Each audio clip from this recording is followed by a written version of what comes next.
A partir de este momento comienza la parte editorial de Platica con Ángel, correspondiente, como dije y repito, al martes 11 de agosto del año 2026. Muy bien. Decía yo antes que el tema que vamos a tratar hoy quizá moleste a algunos. Voy a comentar con ustedes algo que titulé ¿Cómo reaccionarían nuestros ciudadanos ante las arbitrariedades? No pudimos poner un título que a mí me habría gustado más, porque hay ahí una restricción en cuanto al número de caracteres, etcétera, etcétera. Pero, ¿cuál es la idea aquí? Es evidente que Morena ha cometido en estos últimos días una serie de arbitrariedades. El caso de Rufo, por ejemplo, es a quien le mando aquí un afectuoso saludo y un fuerte abrazo. Dice uno, ¿por qué? ¿Qué necesidad hay de comportarse de esa manera? ¿Tá? Entre otras arbitrariedades, y ahora apareció en el Twitter una nota donde, y me extraña porque no vi una nota más de la detención, o sí, la detención de un hermano de Alejandro Moreno, un hermano de Alito. Entonces, no sé en qué condiciones, si alguien sabe qué ha pasado con ese, si era una noticia falsa o efectivamente fue detenido y puesto a disposición de la autoridad correspondiente. No lo sé, pero las arbitrariedades van desde que se trastocó completamente el Poder Judicial, con una serie de hechos, de trato de parte de presidencia hacia personajes públicos, etcétera, etcétera. Las arbitrariedades es the name of the game, diríamos, ¿verdad? En estos de Morena. Ya con el bulto, eso fue lo que dejaba ver su gobernación y se ha ratificado hoy con la anticientífica. Ahora, ¿a qué me refiero con esto? Miren, una de las cosas que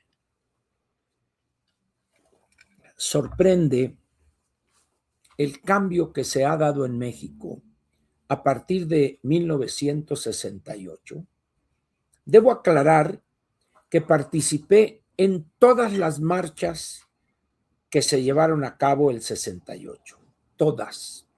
Participé en todas las reuniones del Consejo Nacional de Huelga, desde la primera, desde la cosa embrionaria en el auditorio Justo Sierra de la Facultad de Filosofía en aquel entonces, hasta el 2 de diciembre, cuando se desbarató ya, se terminó con un manifiesto a 2 de octubre, creo que así se llamó, ya ni me acuerdo. De tal manera que sé de lo que hablo. Cuando decidimos marchar al Zócalo, a la Plaza de la Constitución, hay que decirlo que había incertidumbre en torno al posible resultado de esa marcha, el 13 de agosto. ¿Sería factible una cosa así, una marcha donde desde el 18 de marzo del 38 los únicos que habían reunido para llenar la plaza era el gobierno federal para apoyar la decisión tomada por el presidente en aquel entonces de expropiar los activos de las compañías petroleras, no expropiar el petróleo? Eso es un absurdo, pero todavía hay quienes por ahí propalan que Cárdenas expropió el petróleo. Eso es mentira, no es cierto. No se puede expropiar lo que ya era de la nación. Artículo 27 de la Constitución, promulgada en el 5 de febrero del 17 del siglo pasado. Muy bien. Había temor, íbamos en la descubierta, la primera fila, prácticamente todos éramos del Politécnico, excepción hecha de Gilberto Guevara, que era universitario. Ahí vamos, Y a medida que fuimos caminando, empezamos a sentir una cosa inasible, intangible, cómo la gente se fue sumando a la marcha. Y de repente era una mezcla entre población, jóvenes que salían de sus trabajos. En aquel entonces la mujer vestía diferente ahora, con su falda, tacón alto, blusa, muy ejecutivas, todas. Ahora, bueno, pues ya, ¿qué les puedo decir, verdad? Y empieza eso a juntarse. Y vamos llegando al Zócalo y aquello era, como diría el clásico, un mar de gente. En ese momento, algo cambió en nosotros. Gente como Raúl Álvarez, el mismo Gilberto Guevara, Luis González de Alba y otros dirigentes en el CNH, en el Consejo Nacional de Huelga. Y estábamos viendo una respuesta de la gente, no acarreada, nada, sino una cosa que se sentía, esa fuerza, ese magnetismo. A partir de ese día, de ese 13 de agosto, que fue miércoles, empezamos a sentir algo diferente. Empezamos a calibrar el apoyo desinteresado, abierto, claro, valiente, arriesgando de la población en la Ciudad de México. Y empezaron otros grupos de algunas ciudades a apoyar también el movimiento, a ponerse en huelga en sus universidades. Esa respuesta, pues llegó el momento en que se vio opacada el 27 de agosto, cuando nos desalojaron de la plancha de la Plaza de la Constitución, y luego la marcha que hicimos el 13 de septiembre, si no estoy equivocado, cuando ante las acusaciones o señalamientos de que teníamos héroes extranjeros, bajo una idea o en respuesta a una propuesta del ingeniero Eberto Castillo, llevamos grandes mantas así con los rostros de héroes mexicanos, Zapata, Villa, no digo que sea un héroe, pero bueno, ese es el personaje, Carranza, etcétera, ¿no? Pero a partir de ahí, luego vino el 18 de septiembre con la toma de Ciudad Universitaria, el 23 de septiembre con la toma del Casco, y luego los dos intentos que hicimos el 25, un mitin en Tlatelolco, y luego el 2 de octubre, 7 días después. Perfecto. No obstante ese resultado de la tragedia del 2 de octubre, había en nosotros una satisfacción por la respuesta que habíamos visto y experimentado de la población en la Ciudad de México. ¿Cómo olvidar a las madres de los estudiantes de la Boca 7 que vivían ahí en la unidad Nonualco Tlatelolco? Cosas así. Pero pasan los años, ya ahorita en 2 años más, el 28, se cumplirán 60 años de ese trágico 2 de octubre. Y el país presenta, en lo que se refiere al espíritu ciudadano de protesta, un panorama completamente diferente. ¿Qué pasó en esos 60 años? En primer lugar, la marcha del 10 de junio del 71 fue reprimida de manera brutal por un grupo de trabajadores que eran supuestamente el grupo de los halcones, que se había constituido para proteger las instalaciones olímpicas, y luego vieron que se podía utilizar para alguna represión o lo que fuere, y se quedaron los halcones.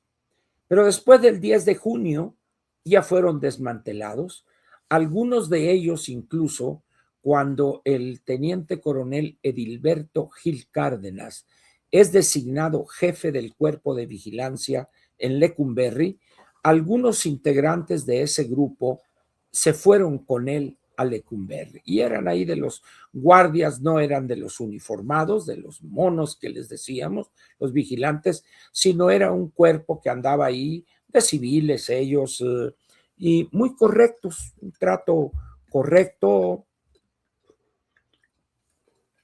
Y Y pasa pues el 68, los presos que estaban ahí, de los principales, son expulsados a Sudamérica, a Perú y a Chile, aun cuando Moya Palencia dijo, no, no, no, fueron porque quisieron, dijo, no, órale pues, no hay purrum, pues entonces regresaron y se incorporaron algunos a la cuestión académica para terminar sus carreras que habían quedado truncas y luego de ahí a obtener una beca, un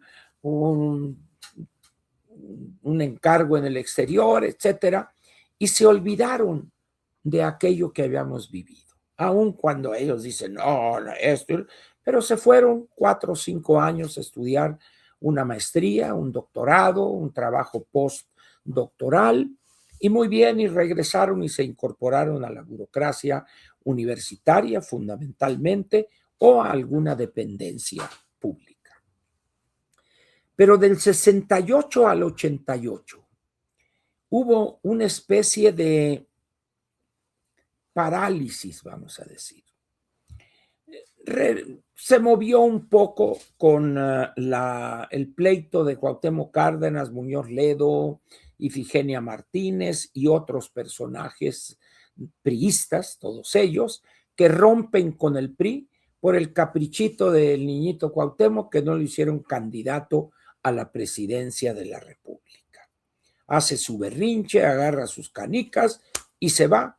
Y entonces ya llegaron ahí hasta que por fin el PARM, si no estoy equivocado, les da su franquicia para competir por la candidatura en 1970. Muy bien. Del 68, no, el 88, perdón, el 88. Muy bien. Era el candidato del PRI, Carlos Salinas de Gortari, del PAN, el Maquío, y de una mezcolanza entre partidos, grupos, gorrones, invitados a la fiesta del señor Cuauhtémoc, por supuesto, que es casi totémica su figura. Ahí una mezcla y eran esos 3 candidatos. Muy bien. Pasa ese episodio del 88 y el Estado mexicano fortaleció algo que venía desde el sexenio cardenista de controlar la mentalidad del ciudadano mexicano. Lo que habían visto el 68 y ese 88 asustó a buena parte de los integrantes del área política y de seguridad del aparato del Estado mexicano. Y empezaron primero a comprar, entre comillas, a los estudiantes. Se aumentó el presupuesto de una manera increíble en el sexenio del presidente Echeverría a las universidades públicas, se construyeron universidades tecnológicos regionales, se les dio dinero para becas, salidas, etcétera, etcétera. Y eso dio por resultado que aquellos estudiantes que habían sufrido la represión, algunos cárcel, pues resulta que de repente ya eran doctores, eran másters, etcétera, y aquello, eso que habría sido la vanguardia, se convirtió prácticamente en la retaguardia. Y algunos encontraron un modus vivendi interesante, recordando su papel heroico, glorioso en el 68. Muy bien, perfecto. Cada quien tiene todo el derecho de actuar como considere conveniente. Muy bien. Pero es cuando empieza una campaña muy interesante de la drogadicción de marihuana en México. Algunos que hayan vivido en Ciudad Universitaria, estudiado ahí, recordarán cómo algunos integrantes de la Policía Federal, ahí en las islas, con unos costales de marihuana, regalándole marihuana a los estudiantes. Era la época de los hippies y el LSD y la marihuana y lo que quieras, y empieza una, como dijéramos, una especie de inmovilidad de esos estudiantes que unos cuantos años antes eran aguerridos, salían y que la población los había apoyado. Al mismo tiempo, los controles en los instrumentos del Estado, la televisión, el fútbol, empezaron las películas de las ficheras a enseñar chichis y nalgas, y aquello empezó a generar una situación donde la población mexicana, sobre todo jóvenes o menores de 30 a 35 años, empezaron a dejar aquello de lado y se volvieron mansos corderitos que consumían esas joyas de la cinematografía mundial, que eran las películas de ficheras. Y eso tuvo su resultado, de tal manera que al llegar Morena, el ciudadano mexicano es un ciudadano apático. Tomen en cuenta que del 70 o del 68 o del 88 al 2018 son 3 años, 2 generaciones. Se abrió la economía en el 86-87 y fue otro impacto por las mercancías nuevas que entraron. México se abre a viajar, viaje ahora y pague dentro de 20 años, conozca 30 ciudades en 15 días, etcétera, etcétera. Y aquella protesta, aquella cosa espontánea para protestar de un gobierno que se estaba mostrando de manera autoritaria, se olvidó. Se dejó de lado y empezó a gestarse un nuevo tipo de ciudadano que es el que tenemos hoy. Un ciudadano apático, valemadrista, que no le interesa la cosa pública, pero también algo que vale la pena señalar, y ese es mi punto hoy. Al ciudadano mexicano promedio hoy no solo no le interesa la política, sino que además, si está en una reunión de amigos y alguien se atreve a querer hablar de algún tema político, lo callan. Es decir, el ciudadano mexicano hoy prácticamente ya ni siquiera quiere oír hablar de la política. Hay un rechazo, incluso familias de parejas que participaron, algunos dirigentes, los hijos igual. Entonces se dio un cambio en la mentalidad de millones de ciudadanos que para muchos es incomprensible. Bueno, ¿qué pasó con aquella generación? Nosotros, no digo nosotros, o sea, estábamos ahí en el movimiento, atascamos el Zócalo, lo retacamos el Zócalo, sin presión alguna. Mantuvimos un movimiento que en aquel entonces fue el movimiento en el mundo, un movimiento estudiantil que duró agosto, septiembre, octubre, 3 meses completitos. Porque ya diciembre, pues ya fueron a sus casas, lo que gusten ustedes. En esas condiciones, la pregunta es válida. ¿Qué pasó con ese ciudadano? ¿Qué pasó con esa población de la Ciudad de México que arriesgó todo y salió a apoyar a los estudiantes en la Ciudad de México? ¿Qué pasó? Pues los instrumentos del Estado son poderosos y hay personas ahí en el Estado que le saben al asunto. De tal manera que del 68 o del 70, 50 años después, tenemos un ciudadano apático que no le interesa la política y entregado como nunca antes en su historia a estirar la mano. Y en ese momento, un sinvergüenza, un vivales, un mentiroso, un demagogo aparece en la escena política y los otros partidos prácticamente vieron impasibles el surgimiento de este personaje perverso y que se paseó por todo el país.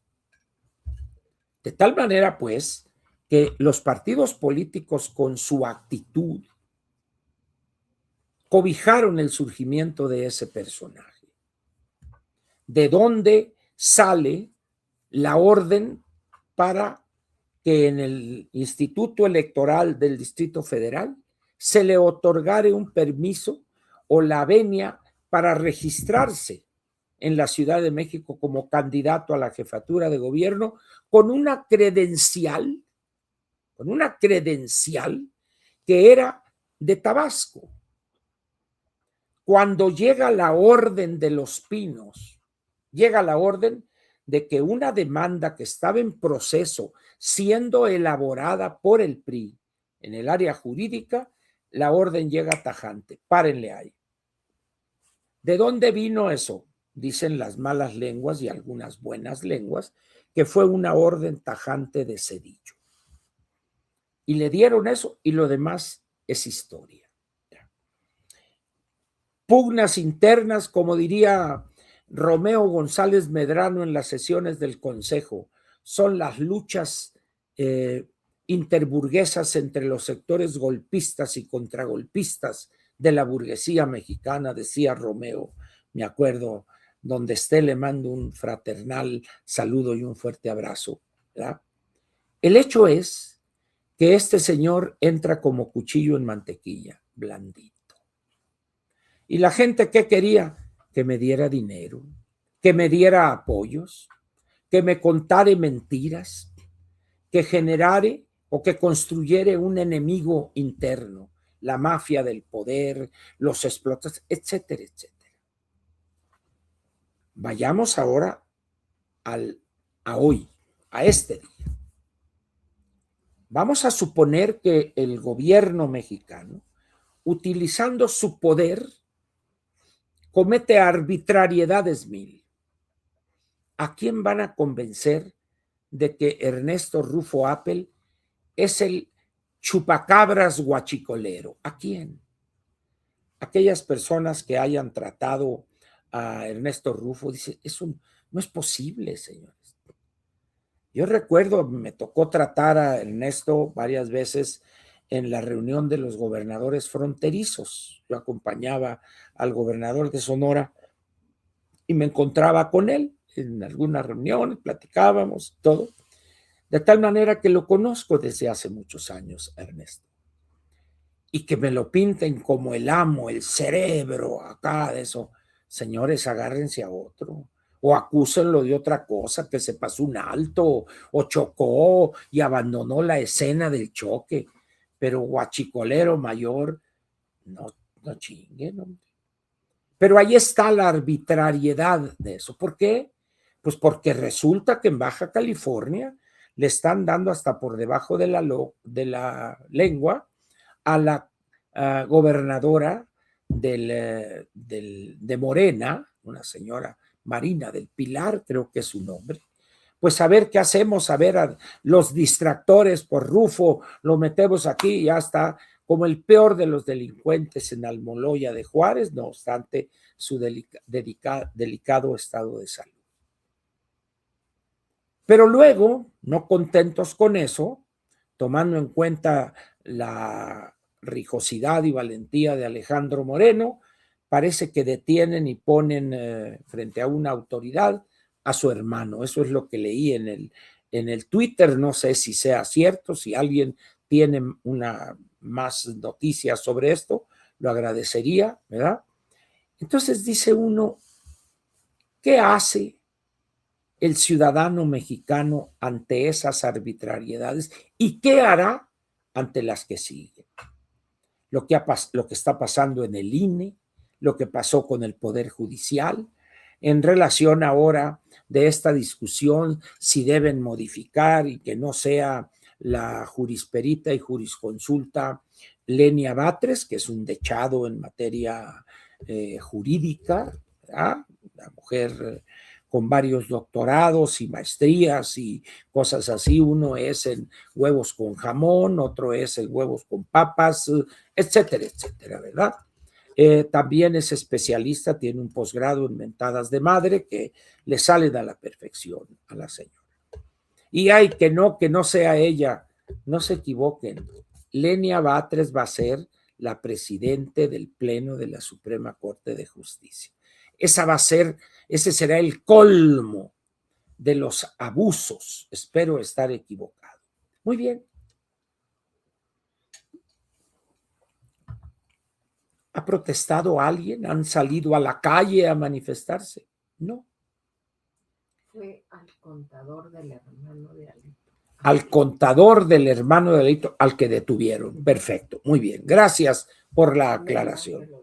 Al contador del hermano de Alito. Muy bien. Hecha esa aclaración, muchas gracias y qué bueno por la precisión. Lo van a asustar, lo van a amenazar y en un descuido le hacen que declare cosas inexistentes. Pero vamos a esperar. Estamos, pues, ante una decisión tomada en Morena para hacer lo indecible por conservar la mayoría calificada en Cámara de Diputados y las 17 gobernaturas, sin importar el precio que haya que pagar. Y eso les permitiría ganar el 30 y si se puede el 36, 42, 48, 54, 60, etcétera, etcétera. Es decir, Morena no va a parar para asegurarse la permanencia, vamos a decir, por siempre, cosa que no es correcta, pero bueno, por un tiempo muy largo en la presidencia de la República. Ahorita tienen en los gobiernos estatales 24 gobiernos, bueno, 23 más la Ciudad de México. Les faltarían 8. Entonces, ¿qué pasaría? Pues que el 27 están 17 en juego y el 30 estarían los otros 15 estados o 14 más la Ciudad de México. Los señores ya enviaron el mensaje a la sociedad. Vamos por todas las catotas. Muy bien. ¿Piensan ustedes que ante esos hechos y los que van a venir, va a protestar el ciudadano mexicano? ¿Va a salir el ciudadano mexicano a protestar? Miren ustedes. Una de las cosas que exige la lucha política es la objetividad. No se vale echar mentiras en cuanto es que movilizamos a 2 millones de personas. No es cierto, hombre. ¿Verdad? Pero bueno, cuando la marea rosa, rosada, llagada, lo que quieran ustedes, eran ciudadanos, todos por la edad simplemente, pero era una gota de agua en un océano. Vamos a suponer que hubieran salido a marchar 200,000 mexicanos. Voy a conceder eso. En ese entonces, el padrón eran 90 millones de ciudadanos. El 1% eran 900,000. 900,000. Quiere decir que salió a marchar el 0.2% del padrón o de la lista nominal. Es decir, nada. Luego se hizo otra y ya va bajando y todo, y de repente pasó al olvido la marea rosa. Hasta que llega la formación de el usuario o beneficiario primero de ese movimiento, que defendamos al INE, defendamos a la Suprema Corte, etcétera, etcétera.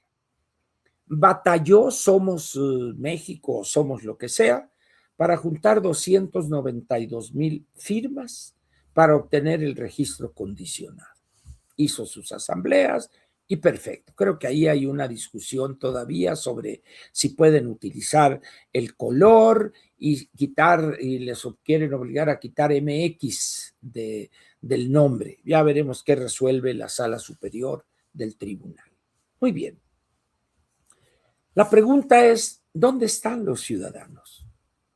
¿Viendo el fútbol o recordando el fútbol? ¿Esperando que haya que la Liga Premier, que la Liga Inglesa, Alemana, etcétera, etcétera? ¿Pero les interesa la política? ¿Están participando en los partidos de oposición, en sus comités estatales, municipales, distritales, seccionales. No se ve movimiento alguno, aun cuando algunos dicen sí, se está moviendo. Yo lo único que veo es que Morena está a todo lo que da. Los vividores de la nación y que si las encuestas, etcétera. ¿Por qué? Porque tienen el control del aparato del Estado, tienen el control de las instituciones fundamentales, el INE, la Sala Superior y el Tribunal en general, la Suprema Corte, el Pleno, el Poder Judicial total, y dinero hasta para tirar para arriba. ¿Qué tiene la oposición? Prácticamente de 32, 31 entidades y el DF, son 24, quedan 8, 2 de esas son del Verde, 2 son del PRI y creo que 4 del PAN. Es decir, nada ante aquella cosa aplastante de Morena y sus aliados. En esas condiciones, pues, la pregunta brota inmediatamente: ¿dónde están los ciudadanos mexicanos? Y la respuesta es dolorosa, pero verdadera. No hay ciudadanos. Y cuando digo no hay ciudadanos, me refiero a una persona que va más allá de tener su credencial de elector, que es un instrumento de identificación ante autoridades, bancos, etcétera, y la usan los jóvenes para entrar a los antros. Pero entender la significación de ese instrumento que es el voto, no, ni les interesa averiguarlo, ni les interesa participar en los partidos, en la política, discutir siquiera, escuchar siquiera hablar de política. Señores, entonces, imaginen ustedes la elección intermedia del 27. 300 distritos electorales federales, 17 entidades federativas, 30 congresos estatales y un titipuchal de presidencias municipales. Vamos a suponer que hagan sinvergüenzada y media. ¿Ustedes piensan que los ciudadanos van a salir a protestar? ¿Van a marchar decenas, cientos de miles para la protesta de esa actitud arbitraria, autoritaria del gobierno? No, señores. Por eso mi posición es muy sencilla. Ante las arbitrariedades del gobierno o de los gobiernos de Morena, ante las violaciones sistemáticas, flagrantes de la ley, ante la protección de delincuentes de todo tipo, el ciudadano ni le preocupa eso. Doloroso, pero real, efectivo. Ese es el ciudadano que hemos construido. Todos hemos participado en mayor o menor medida, abierta o encubiertamente. Ese ciudadano que le vale gorro, está preocupado por perseguir la chuleta, por enriquecerse, por encontrar un compadre bien ubicado para enriquecerse junto con él, etcétera, etcétera, pero no para defender el voto, para defender la claridad de unos procesos electorales que desde ya podemos asegurar van a estar dominados por las sinvergüenzadas y la colusión de Morena con los grupos delincuenciales.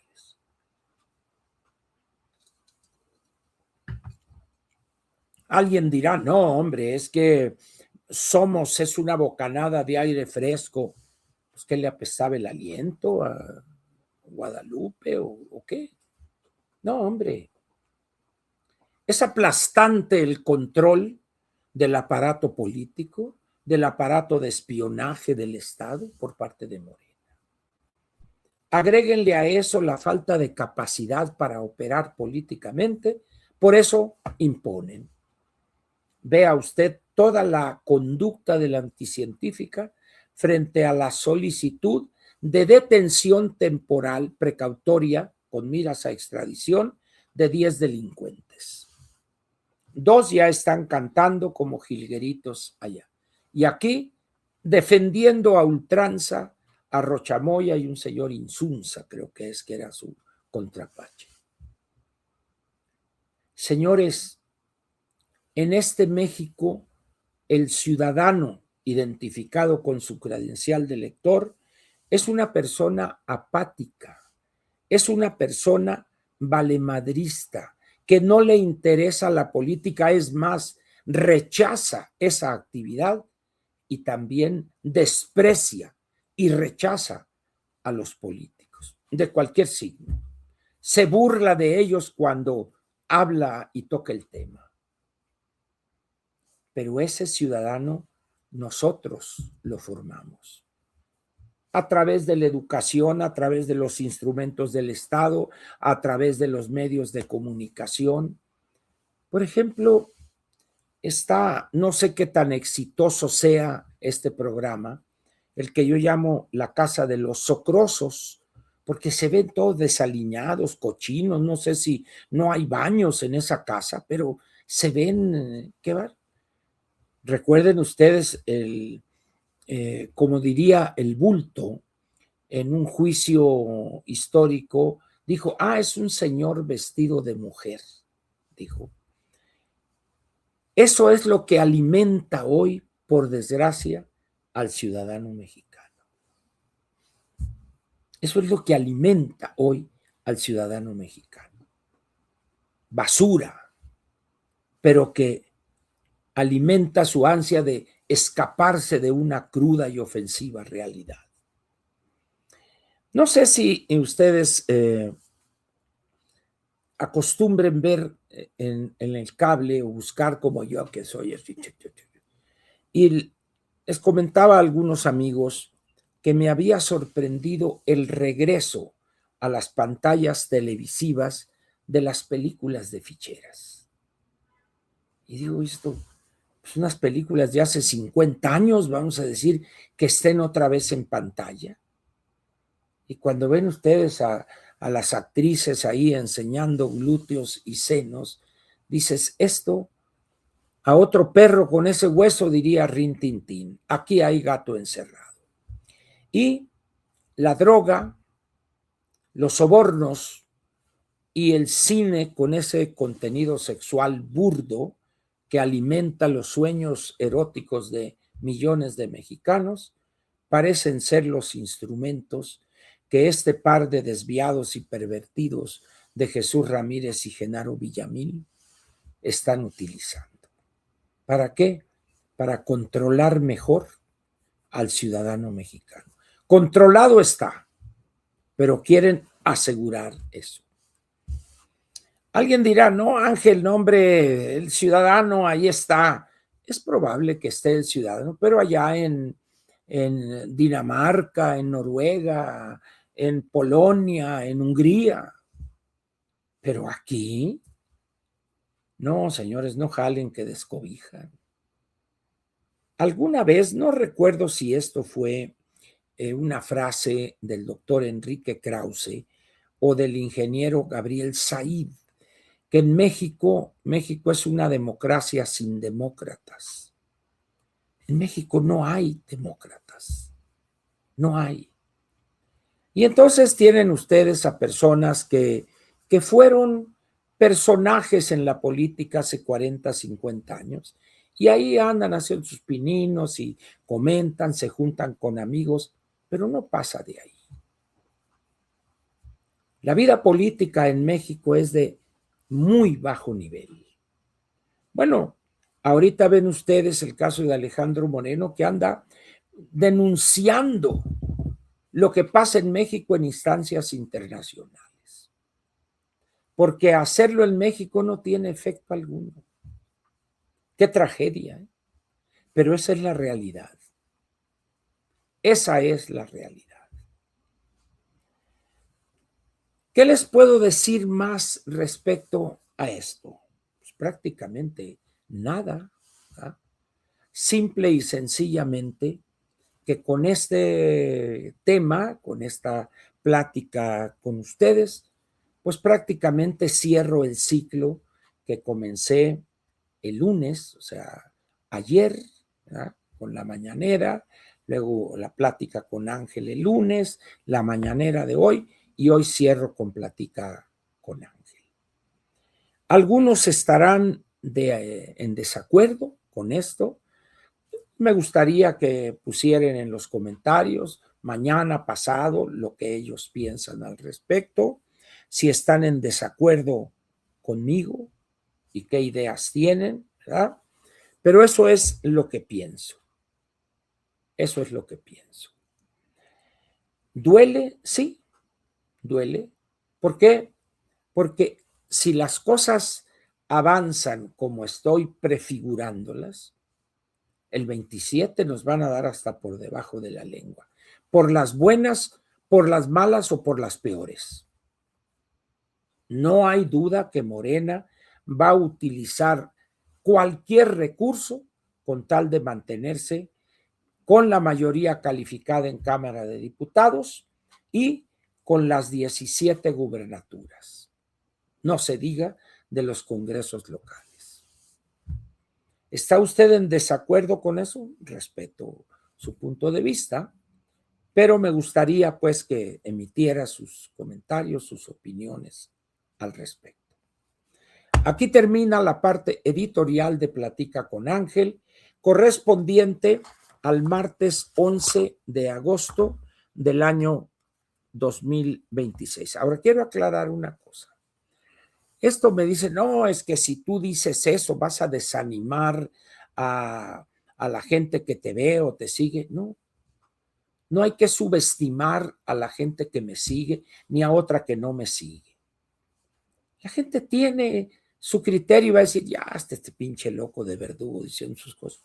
Está en todo su derecho de decirlo. Pero si eso fuera así, pues nos vamos a callar. No hay que decir la verdad porque se pueden desanimar. No, señores, lo que anima a la gente a actuar es la verdad, no la mentira. Pero en fin, cada quien, cada cabeza es un mundo, decía mi mamá. Y creo que sigue siendo válido eso. Bien. Cambiando bruscamente de tema. Desde hace algunos meses yo intentaba buscar a quien fue gobernador de Tamaulipas ya hace años, Francisco Javier Cabeza de Vaca. Es un personaje político al que he seguido, sobre todo después de aquella foto demoledora donde está López Obrador el bulto a la derecha de Francisco Javier, a la derecha con una jeta así y Cabeza de Vaca señalándolo ahí cuando le dijo sus verdades. Ahí se escribió la historia de Francisco Javier Cabeza de Vaca con respecto a la respuesta de Morena. Y así le ha ido y ahí está él en la pelea. Entonces yo trataba de conectar y llegar a un punto donde estuviera con nosotros. Ya ven que los jueves es cuando invito a gente. Entonces, este jueves estará con nosotros a las 7 de la tarde el ex gobernador de Tamaulipas, Francisco Javier Cabeza de Vaca, para platicar una hora y media, lo que sea, de los temas que él quiera, de los temas que yo plantee, sin límite y cortapisa alguna. ¿Qué piensa él del futuro del país? ¿Cómo ve la situación en la frontera, específicamente en Tamaulipas, el huachicol, porque él lo denunció en su momento? Una persona que debe de estar fuera del país porque si no lo pepenan y va a dar al bote. Entonces no puede entrar a México otra vez por las arbitrariedades de Morena.